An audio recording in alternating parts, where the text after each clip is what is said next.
नमस्कार, आपण पाहत आहात मराठी साप्ताहिक निर्भीड सम्राटचे यूट्यूब चॅनल निर्भीड सम्राट मध्ये आपले स्वागत आहे। आज आपल्या इकडे वार्ड क्रमांक 26 मध्ये नगरसेवक धर्मेंद्र काळेचे ऑफिसचे उद्घाटन झालेले आहे, याच्यामध्ये तुम्ही काय सांगणार आहे? धर्मेंद्र काळे अतिशय लढाऊ आमचे शिवसैनिक आहे। या ठिकाणी आमचे उदेश पाटेकर आहेत, विभाग प्रमुख आणि सर्व कळंबे ताई सुद्धा आहेत। या भागातले जे शिवसेनेचे नगरसेवक आहेत ते अतिशय शिवसेनेचा बाणा घेऊन लढाई करण्यासाठी उतरलेले आहेत। ते काही पद भूषवण्यासाठी आलेले नाही। शिवसेना ही संघर्षातून तयार झालेली आहे आणि संघर्षच करणार आणि संघर्षासाठी शिवसेना आहे। आणि म्हणून आमचे धर्मेंद्र काळे असतील, कळंबेताई असतील, हे जे नगरसेवक आहेत, आम्ही त्यांच्यासाठी प्रयत्न केलेले आणि या सगळ्या जनतेने त्यांना निवडून दिलेले आहे। आज धर्मेंद्रजीने अतिशय अद्ययावत हायटेक ऑफिस या ठिकाणी सुरू करून एक नवीन पायंडा या ठिकाणी पाडलेला आहे। इथला जो काही मतदार आहे त्यांचा अतिशय साधा आहे, गोरगरीब आहे। त्याला न्याय देण्यासाठी, त्याचे प्रश्न सोडवण्यासाठी आणि त्याला जी सपोर्ट सिस्टम देण्यासाठी एक कार्यालयाची गरज होती। ती कार्यालय अतिशय चांगल्या पद्धतीनं त्यांनी या ठिकाणी स्थापन केलंय। त्यांना शुभेच्छा देण्यासाठी आणि या कार्यालयाचं उद्घाटन करण्यासाठी आम्ही याच ठिकाणी आलेलो आहे। मी स्वतः मेहकर, जिल्हा बुलढाणा इथून निघून या ठिकाणी आता पोहोचलेलो आहे आणि या कार्यक्रमामध्ये सहभागी झालेलो आहे। आपण याच्या अगोदर देखील ज्यावेळेस निवडणूक होती त्यावेळेस देखील आपण या ठिकाणी आलो होता। आपण ज्या ठिकाणी गेला तिथले नगरसेवक निवडून आलेले आहेत। आणि दुसरा विषय म्हणजे आता सध्या या प्रभागामध्ये आतापर्यंत शिवसेनेचा नगरसेवक निवडून नव्हता आला, परंतु पहिल्यांदा धर्मेंद्र काळे यांना तिकीट मिळायला निवडून आले। ही कुठेतरी हा जो विजय आहे विरोधकांना पचता येणार नाही। त्यामुळे या ठिकाणी विरोधक असं एक षडयंत्र निर्माण करत आहे की आम्ही जरी धर्मेंद्र काळे नगरसेवक झाले परंतु आम्ही धर्मेंद्र काळे नगरसेवक असल्यासारखं असं भासू देणार नाही। तुम्ही धर्मेंद्र काळे यांना पाठबळ देण्यासाठी कशा पद्धतीने त्यांना सहकार्य? बघा, मी शिवसेना उद्धव बाळासाहेब ठाकरे या पक्षाचा आमदार आहे मेहकर मधून। 3 महिन्यामध्ये तिथे जाऊन आमदार झालो छाताडावरती आणि तिथल्या केंद्रीय मंत्र्यांच्या प्रदेशामध्ये त्यांच्या काय त्याला म्हणू आपण गड किल्ल्यामध्ये त्यांचा आमदार परास्त केला। मी निवडून आलो। त्यानंतर जी नगराध्यक्षाची निवडणूक झाली त्यांचा उमेदवार 3 नंबरवर गेला आणि आपला नगराध्यक्षाचे हे इथे उभे किशोरराव गरोळे निवडून आलेले आहेत। त्यामुळं आणि त्यानंतर माझ्याकडे 9 लोकांची जबाबदारी देण्यात आली होती पक्षाने स्टार प्रचारक म्हणून। त्यातले 6 नगरसेवक माझे निवडून आलेले आहेत आणि 6 मध्ये 2 नगरसेवक आहेत धर्मेंद्रजी काळे प्रभाग क्रमांक 26 आणि प्रभाग क्रमांक 39 कळंबेताई।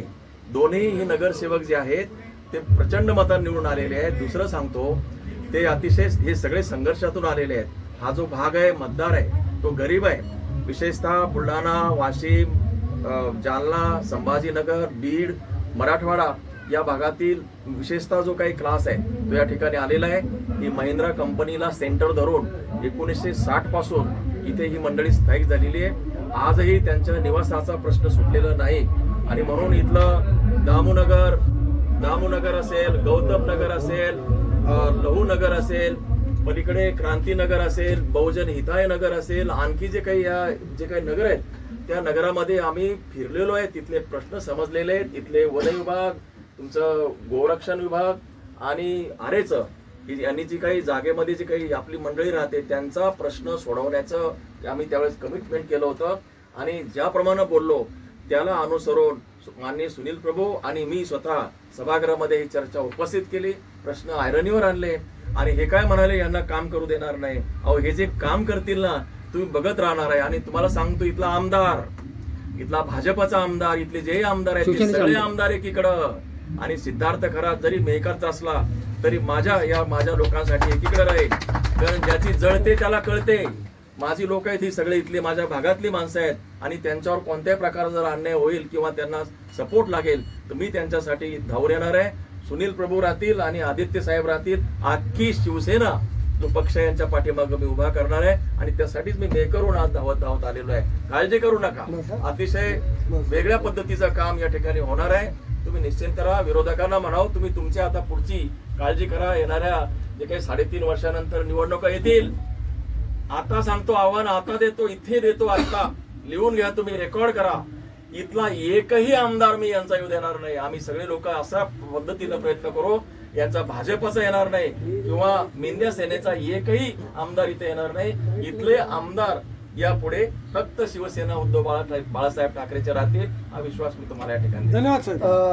पाटील, तुमचं काय म्हणणं आहे, काय सांगणार तुम्ही आता पूर्ण सांगा. आधी साहेब पण आलेले आहे.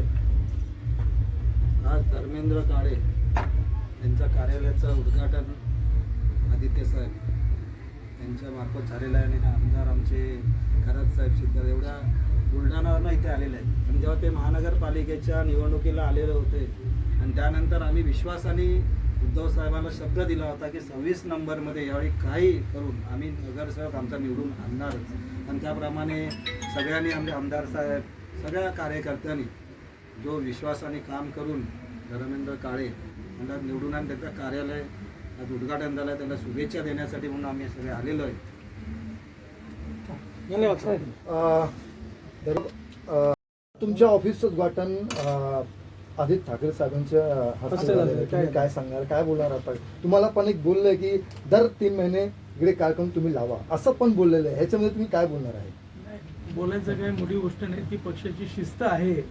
आणि ज्या पद्धतीने पक्षाचे ज्या प्रोटोकॉल असतो, जसे विभाग प्रमुख आहेत ते सतत आमच्या पाठीशी असतात, ते आमच्याकडून ते काम करून घेत असतात आणि त्यांच्या मार्गदर्शनामध्ये जरी आम्ही नगरसेवक झालो तरी त्यांच्याच मार्गदर्शनामध्ये सगळी ही कामं होतील.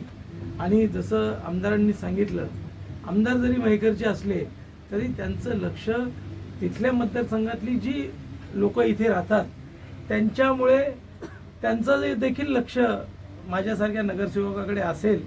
आणि त्या माध्यमातून आमदार साहेब असतील, आमचे विभाग प्रमुख असतील, आमचे सर्व पदाधिकारी, आमचे सर्व ज्येष्ठ जे पदाधिकारी आहेत त्यांच्या मार्गदर्शनामध्ये आम्ही काम करू आणि लोकांचे प्रश्न हे आम्हाला मांडावेच लागतील. आज तुम्ही ऑफिसचं तुमचं उद्घाटन झालेलं आहे, आता आम नागरिक पब्लिक तुमच्याकडे येणार आहे, तर तुम्ही कसं काम करणार, कसं काय आहे, आजची सुरुवात तुमची कशी आहे? त्यासाठीच मी माझ्या कार्यालयाचं नाव जनसेवालय ठेवलं आहे. नगरसेवक झालो म्हणजे काय कॅबिन वेगळी बनवली म्हणून वेगळा काही तो विषय नाही आहे. हे 24 तास त्यांच्यासाठी हे चालू राहील. आणि हे फक्त एक पक्षाचं कार्यालय नाही आहे, इथे सर्व शाखेतली लोक येऊन काम करतील. आणि मी इथे राहत असल्यामुळे मी 24 तास त्यांच्यासाठी उपलब्ध आहे.